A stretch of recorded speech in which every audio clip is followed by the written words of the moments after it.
Girl, Ryota is here. Excuse me for my raspy voice, it is still the morning, but I woke up to the best announcement ever, which was a spoiler, a leak, whatever.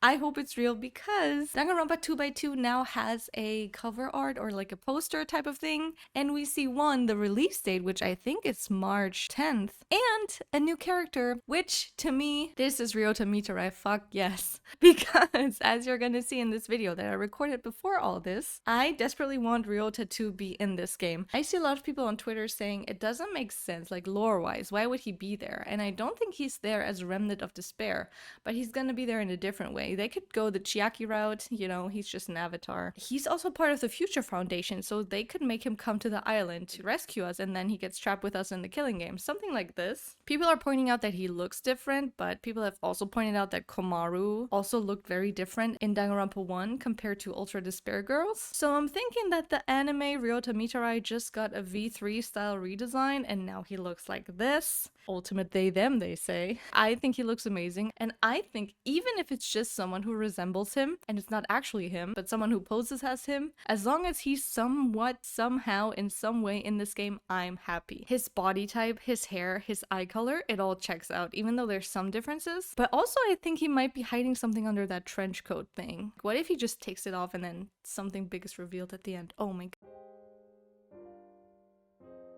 You thought I was gone, and I was, but now I'm back. While I was away, I did a couple of things, and other people also did a couple of things, so let's talk about it. Some things about me first. I got into Danganronpa by the animation, and then went on to play Danganronpa 2, watch Danganronpa 3, and play V3. My favorite Danganronpa game is Danganronpa 2 Goodbye Despair, and my favorite character is Nagito. I have also since played 100 Line Last Defense Academy and Raincode, and we'll get to that one later. Danganronpa 2x2. This game can go crazy with the new story for reasons that we will get to, and I personally have many wishes as to how this could go. So instead of a tier list on what I think will be survivors, victims, culprits, you will be turning into Santa reading my wish list. Okay, let me hop onto your lab and whip out my list. Let's go.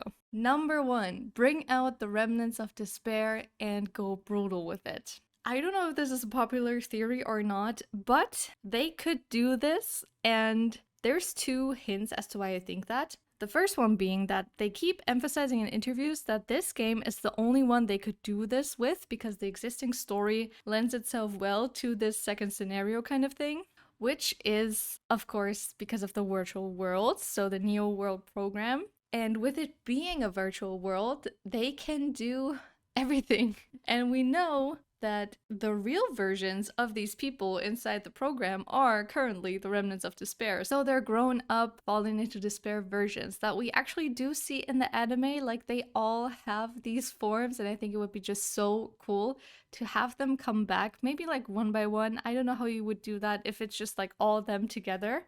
But like, imagine if everyone is a remnant of despair and they just like want to kill each other. It's called Slay Him mode, right? Which means, especially if they get the remnants of despair, they could go brutal with it. I feel like V3 was the most brutal when it comes to the executions. I feel like for deaths, they could go more brutal than they have. It's so weird to say this, but it is most entertaining for me when it's like a complicated case, but also a brutal case, because at that point, I'm like, which of these people would actually do that? Like, it leaves me so shocked. Like, for example, when I found my Nagiwagi's body, I was, of course, sad that he was gone, but more so, I was just shocked at the body itself, because I was like, which one of these remaining characters would do this? Like, no one is capable of being this brutal. This is crazy. And like, this thought alone was like super crazy to me. Of course, if they're all remnants of despair, that argument kind of falls flat, but still, I want more brutal deaths. I want new concepts and everything. I recently watched Stefantastic's gameplay on Danganronpa Another and Super Danganronpa Another 2. The deaths there are so brutal and fucked up, and I was having like the time of my life. It was so fun. So I hope they go in this direction, especially because Kodaka, we'll also get to that, you know, he likes to write fucked up stories. So I think this could happen. And just imagine like the remnants of despair, because they also said we're gonna see different versions of the characters in this new scenario that we haven't seen before. And what if at some point that is their remnant of despair personality? And it would be so cool just to see how they use their talent to murder or to use it to induce despair and everything, and it would just go so crazy. And I also think because this is a virtual world, they can have like multiple things. Like I don't think it's going to be one scenario from like start to finish. I think because it is a virtual world, they can do like something goes wrong in the middle, everyone dies for example, and they just do a reboot and we start back at the beginning and then things happen differently, stuff like that. I think they could do that because it's a virtual world. And the other hint to this is the fact that on the screen that they showed where the Slayham mode can be selected, it is recommended to play the original scenario first, which also means that everyone who plays the second scenario is already aware of the remnants of despair and that they're in the New World program. So I feel like at this point they have to do something with them because we already know all these characters from the first scenario and we know the kind of situation that they're in. So I feel like they have to pull something crazy. Like, I don't know, someone messes with the program and then they're just like still inside the virtual world, but now they're remnants of despair and then they all kill each other and then we get a reboot and it starts again and then they're like back to normal, but like, I don't know, younger selves, older, but like not yet remnants of despair, and then something about Chiaki because she made them become remnants of despair, and I don't know, they could just go crazy and I'm here for it. Speaking of Chiaki, because this happened in the anime, I want them to add Ryota Mitarai. I want to see Ryota in this game. I don't know how they're gonna do it because originally he's not in the program thing and he has a different role in the anime, but I want him to be there. And they also did not confirm or deny that we're getting different characters in the series, that it's only limited to these characters. And because of that, I think there's a big chance that Ryota Mitarai will actually be there. And on that note, I kind of want to see the imposter be a different person. Like we see his original look, or like probably that is also someone he's impersonating, but we see a different visual style for him, and he also poses as Ryota Mitarai, so that could be a fun thing. So basically, I want another imposter, and I want Ryota Mitarai coming in. Maybe he's gonna be like the savior at the end, or maybe he's gonna, I don't know, be put in the program, or like be the alter ego thing, and then just save us all. I just want to see him. I think it would be so fun if they take the canon anime characters and put it inside the game, because they also said that even though this scenario exists, it will not disturb the canon. So this, of course, being that it is a virtual world, okay, they can do everything, but I also feel like with this being said, they can connect to the Danganronpa 3 anime in a different way.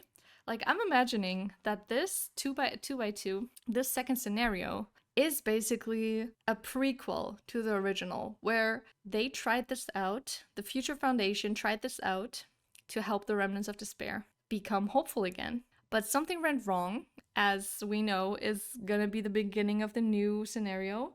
Something went wrong, and then it all goes to shit. And then at the end of this game, I think they're gonna do like, okay, that was like, I don't know, New World Program version 1.9, and then we're gonna move on to 2.0, and then that's gonna be the original game, where at the end of the day, it works and they're all brought back. Number 3, Sonia as the killer. Now this is the only character specific one that I'm gonna put in here, but I really want to see Sonia as the killer. It would be so fire because I do like her character, and she's like this blonde princess and she's like put together, but she also, we know, is like a little bit messed up and she likes serial killers and stuff. Maybe since we know that, it's gonna be a little too obvious, I don't know, but I think it would be so cool if she had the double kill or triple kill or whatever they decide to do. I want her to kill multiple people and be like, go crazy. Maybe she kills Kazuichi or whatever, or maybe Kazuichi has to come to terms with the fact that his crush is a murderer, and then maybe he's gonna have like a different development and maybe die in the next chapter. I don't know. Kazuichi is like, I think, my second favorite character, so I hope not, but I think it would be very interesting. Now, as we're like talking about characters now, after Kodaka has said that popularity does not influence the new story, I'm kind of scared for Nagito. I do think we're gonna get a protagonist switch. Maybe, like, they also have to bring in Izuru somehow in this game. I think there's gonna be a protag switch. It might be Nagito, it might be Chiaki, maybe it might be a different character, maybe it will be Ryota Mitarai, maybe it will be multiple protagonist switches because something happens to them, which we'll get to now, because my fourth point is I want them to do something new. This means I don't want them to recycle motives, follow the general structure that we all know that Danganronpa has. I just want them to not follow their own formula and do something new, because now is the time. And we have seen with Danganronpa Another or Super Danganronpa Another 2 that even with the same foundation, you can make very different things happen and it all works out. So some ideas I have that haven't been done yet in Danganronpa would be the protagonist is a victim, the team loses the vote in the class trial and gets executed because they voted for the wrong killer and the killer gets away. A death outside the killing game. This has happened in Danganronpa 1,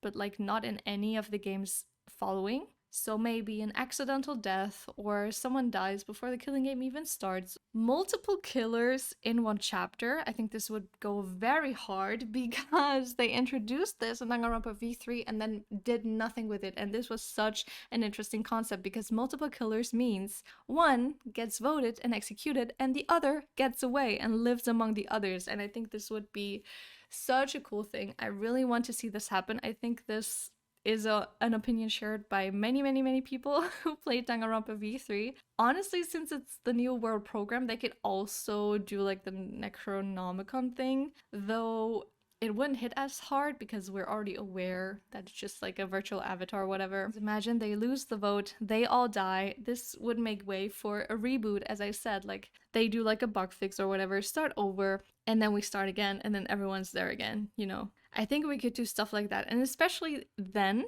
because think about it, after the first one, you know that we're all inside the New World program, so it's like virtual, and you think that everyone is gonna die. If they die in the game, they're gonna die in real life. But from the anime, we know that that's actually not the case and everyone is alive. So I feel like in the second scenario, death is like not that, I don't want to say important, but like it doesn't have the same impact because we already know that everyone is fine. Especially since I said, what if this is a prequel, you know? So I feel like they can go crazy with bringing characters back, switching characters out, having them murder each other in like very brutal ways and everything, because at the end of the day, they will be fine. So I think it can just be like a very fun, what if everything went wrong, like Murphy's Law happens and just everything goes wrong. I think this would be so cool. And I really want to see something new because I feel like these fan games have new ideas inside the Danganronpa universe and inside the existing format.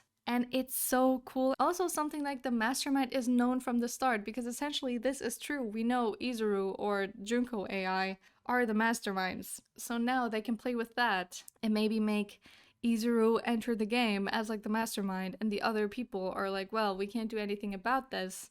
What do we do? Kind of like Super Danganronpa Another 2. I know I keep talking about this a lot, but I thought it was very fun how they take this existing world and just put stuff in that hasn't been done before and like make all these new ideas make sense in the existing format. And I think Danganronpa 2x2 has to do the same because if it doesn't, we're gonna get bored.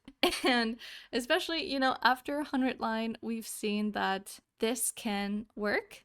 And especially because in one interview, Kodaka compared Danganronpa 2x2 to Werewolf. And I love this game, but it is interesting that he said, imagine it as like another round of Werewolf, because in Werewolf, everyone has assigned roles. And if you play a new round of it, the roles get shuffled again and everyone has a new role. So I find it interesting that he says that because we know the victims, culprits, survivors, everything is going to be different, which makes sense. But this also means that their roles within the story are going to be different. So Nagito antagonist, Chiaki helper character, that's probably gonna change, especially these two. I don't want Nagito to die, but it might happen. But I also think it's interesting how in the CG that we got, coming back to the Remnants of Despair theory, we see the back view. So technically, we don't see Nagito's arm. For example, I'm just so excited for this game. We have to wait a long time for it to come out, but I think we need to talk about the elephant in the room because, speaking of the interviews, Kodaka actively promoted Raincode by saying, if you play Raincode before Danganronpa 2x2, it will be 100 times more interesting and you should play Raincode until the end. He said that on Twitter before, like for all Danganronpa fans. And this makes kind of sense if you think about, okay, maybe he wants to connect their worlds. We're going to get to that. At the same time, it could also just be him being silly because you can't really trust the PR moves that Kodaka does because it's like a mystery game and just he likes to throw bait out for the people. So it might just be a silly way to advertise his other game. But I want to talk about it a little because my original plan was to make a theory on how Raincode connects to Danganronpa because I think that's what he was going for. But now I'm not so sure. Here's why. I originally had this very cool thumbnail that I can never use now, so have it here, please enjoy. Now, this theory, spoilers, all mainline Danganronpa entries 1, 2, 3, V3, and also Raincode in its entirety. So if you haven't played Raincode, please do if you don't want to be spoiled, because the thing that this theory is built on is the plot twist at the end in chapter 5. Let's go. So, Raincode as a game plays on you knowing Danganronpa because you start Raincode as someone who played Danganronpa before, and the art style is very similar, and the blood is pink, yada yada yada. So you don't really question anything because you're like, okay, Kodaka universe, the blood is pink, we've been new, and you just play it as you go, right? And one thing I noticed is that Danganronpa might actually exist in the Raincode world, or at least the image of Monokuma exists in some way, like the concept of a black and white bear exists. It is never It is never name dropped in Raincode, but there are clear references made by the characters and visual images to indicate that Danganronpa is popular in this world as like a fictional story. Which makes me wonder if this is like the in-universe outside world of Danganronpa that they speak about in V3, for example, where it became famous and then became a long-running series according to Tsurugi. This would imply that Danganronpa is fictional in this world, but we have to remember that Danganronpa 1, 2, 3 are not fictional in this lore, at least I think so. And then Danganronpa 4 onwards, they made the series out of it. So technically Danganronpa 2 should not be affected by any of this. But then Kodaka said this. So the reason he said this is easy to see if you've played it. Now, Raincode in general, I don't think it is a good murder mystery game. More on that in its own video that I've been planning for ages and haven't done yet, but don't worry, it's coming. And I think it has a few other issues, but the overarching story and the characters and the vibe are pretty nice in my opinion. With that being said, again, please decide whether or not you want to play Raincode now because I am going to spoil the ending now. You have been warned. As I said before, in Raincode, the blood is also pink. The characters don't clearly react to this, even though the game wants you to believe that they do, but it's not nearly as well done as with Kaede in my opinion. But if you take these, as the game implies, then our main characters apparently find the pink blood strange. And why is that? Because the main character, in the very beginning of the first chapter, actually bleeds red. I totally forgot about this because clearing the prologue case took me like 6 hours and then I never played for a few months. But he does bleed red. Now you would think something is wrong with him when everyone else bleeds pink, which as we know is the standard for the Danganronpa franchise. However, in the end, it turns out that Yuma, our main character, is the only normal one in this world, aka he is the only human, and every other character who bleeds pink is actually an artificial human, also called homunculus. Moreover, homunculi were created as identical copies of the real versions of these people, and they share their personalities and everything. One day, every homunculus killed their real counterpart to take their place. And it's called the blank week mystery, and blank week because they don't remember doing this after the fact and they just live on as this person that they killed, not knowing that they are homunculi and that they are just a copy. And the rain in Raincode exists so that this doesn't happen again. And why is that? Because they get aggressive and start to murder from exposure to sunlight. which is very interesting if you take into account that the whole story of Danganronpa 1 takes place inside the school building with all windows barricaded, while Danganronpa 2 takes place on an island but in a virtual world, so there's no actual sunlight involved here. You could also argue that the dome around the school building in V3 has artificial lighting installed and isn't real sunlight either. However, in Danganronpa, we never actually see what the real world looks like or what happens when the characters escape, apart from the Danganronpa 3 anime, because we see the outside world and the school life of Hope's Peak Academy, and notably, all characters here, also the real Chiaki, bleed pink. So I got confused about the timeline for this because if we take the references in Raincode as hints that Danganronpa exists in this world, so Danganronpa has to be old, but in Raincode, we see in the epilogue that they actually now figured out how to make special sunscreen and food for the homunculi because they were eating human meat to survive before. So now they can go out and live a normal life among humans. So after Raincode's ending, we know that the pink bleeding people are homunculi, which get agitated from sunlight, which then leads to some research finding that there is a special sunscreen now that they can use so they can go out and live among the people. So homunculi and humans are mixed now. Now the question is, pink blood versus red blood. Does red blood actually appear in Danganronpa? The answer is yes. It appears in the classroom in Danganronpa 1 where the massacre of the student council took place. It happens in Danganronpa 3 Future Arc, and it happens apparently in Danganronpa 0, but I'm not sure because I have not seen or read that, so take this with a grain of salt. Which leaves us with the question, if Kodaka wants to combine these two universes, does that mean that all characters in Danganronpa 2 are actually homunculi? And this confuses me because Despair Arc,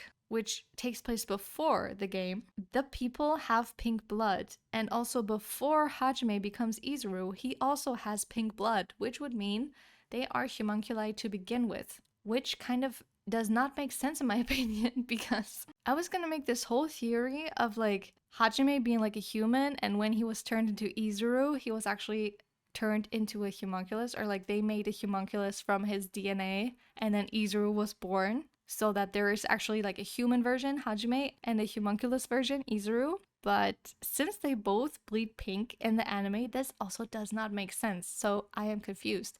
And also, with Rancode's timeline, if you consider that the mixing between homunculi and humans, if this happened after Raincode concludes, Danganronpa needs to happen after the story of Raincode. But there are Danganronpa references in Raincode already, which confuses me because it should be the other way around. I don't know what to make of this. So I still want to believe that red blood versus pink blood has some sort of significance other than it is a stylistic choice. Even if it doesn't right now, I think Kodaka can write around it and make it be significant.